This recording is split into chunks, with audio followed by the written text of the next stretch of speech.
Oh, pandainya. Awak nak masak apa ni? Ayam goreng. Ayam goreng? Kunyit. Kunyit. Wow. Ayam goreng kunyit. Nak buat ayam goreng kunyit kena ada apa? Kunyit. Kena letak kunyit lagi. Letak ayam. Ayam lagi. Gula. Gula tak payah. Kalau nak buat ni nak kena letak apa bagi perasa?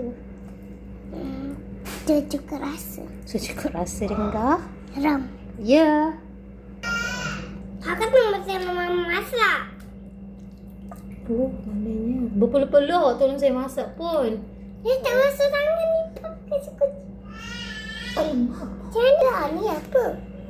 Ayam lah. Oh, cakap ayam. Ayam. Ayam dengan apa? Ayam dengan kunyit.